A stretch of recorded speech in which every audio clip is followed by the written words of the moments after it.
Halo anak-anak hebat, bertemu lagi dengan pelajaran IPA. Hari ini kita akan membahas induksi magnet dan gaya Lorentz. Sebelum belajar, mari kita berdoa, semoga kita sehat selalu dan dimudahkan untuk belajar. Kalian masih ingat ya bahwa jarum kompas secara alami akan mengarah ke utara selatan jika jarum kompas itu tidak berada di medan magnet selain medan magnet bumi. Tetapi putaran jarum kompas di kapal laut tidak terkendali saat ada petir yang menyambar. Kira-kira mengapa hal ini terjadi ya? Yuk kita pelajari. Fenomena tersebut terjadi karena ada induksi magnet. Berdasarkan percobaan Ørsted, diketahui bahwa di sekitar kawat berarus listrik terdapat medan magnet. Perhatikan gambar pada percobaan di layar. Pada gambar terlihat kawat dihubungkan dengan power supply. Gambar 1, power supply-nya off. Tidak ada arus listrik yang mengalir. Kita lihat jarum kompas mengarah ke utara selatan.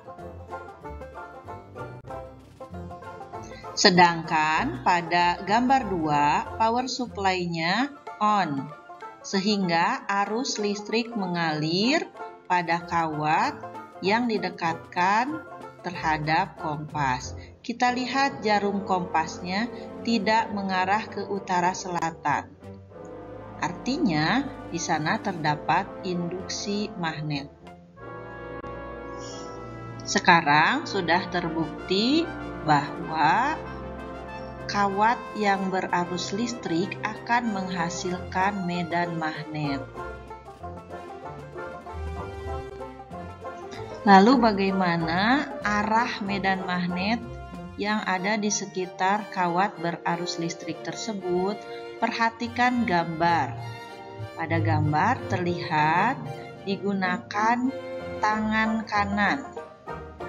Jempol menunjukkan arah arus, sedangkan 4 jari menunjukkan arah medan magnet.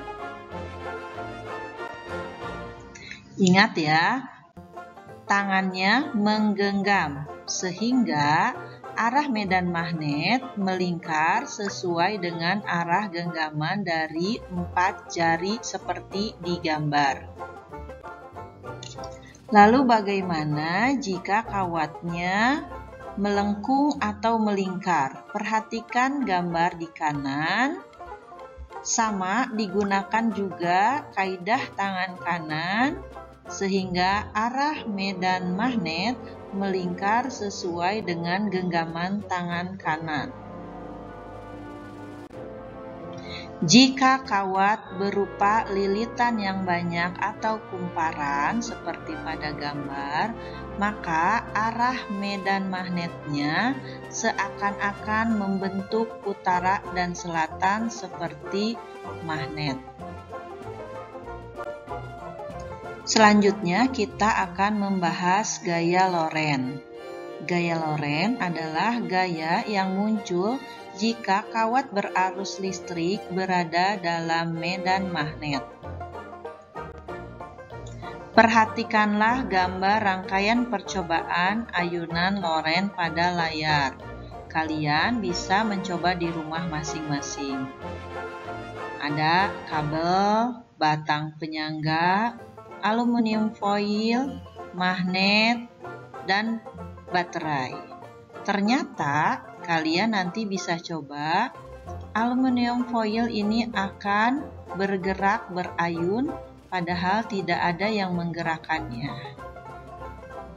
Maka yang membuat aluminium foil bergerak adalah gaya Lorentz. Lalu bagaimana dengan arah dan besarnya gaya Lorentz? Perhatikan pada gambar, arahnya bisa wakili dengan tangan kanan, disebut dengan kaidah tangan kanan.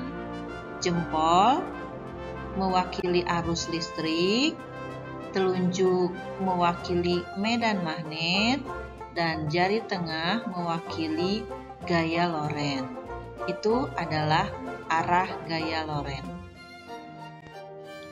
Untuk mengetahui besarnya gaya Lorentz, digunakan rumus F sama dengan B dikali I dikali L. Perhatikan, F simbol untuk gaya Lorentz, satuannya Newton. B simbol untuk medan magnet, satuannya Tesla.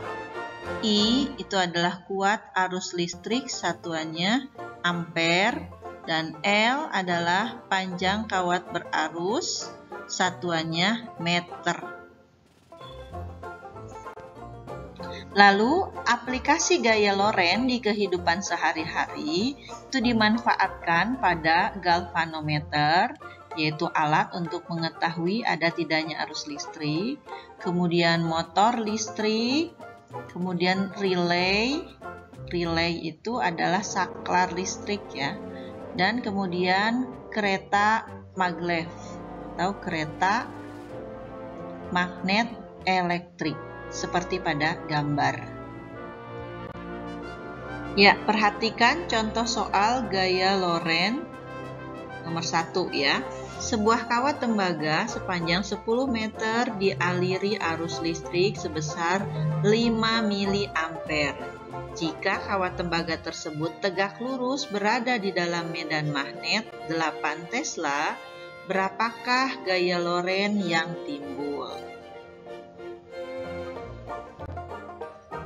Sebelum mengerjakan soal, biasakan kita mengetahui dulu apa saja yang diketahui, apa yang ditanyakan, kemudian menjawab menggunakan konsep atau rumus apa.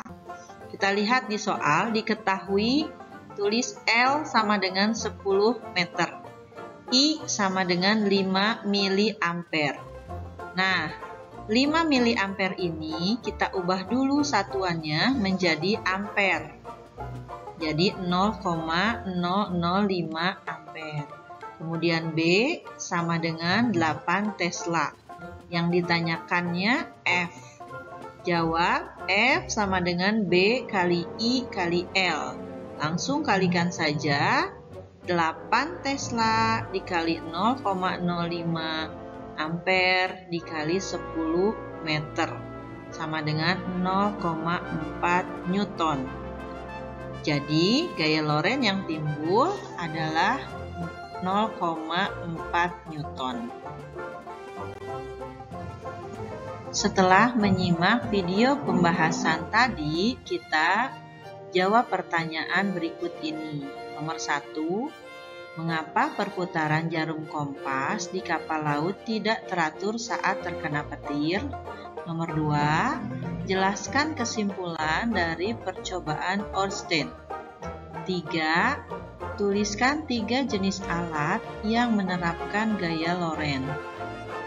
4, sebuah kawat tembaga sepanjang 5 meter dialiri arus listrik sebesar 2 miliampere. Jika kawat tembaga tegak lurus dalam medan magnet 6 Tesla, berapakah gaya Lorentz yang timbul? Tentu mudah ya. Terima kasih, tetap sehat, tetap semangat belajar. Sampai jumpa lagi.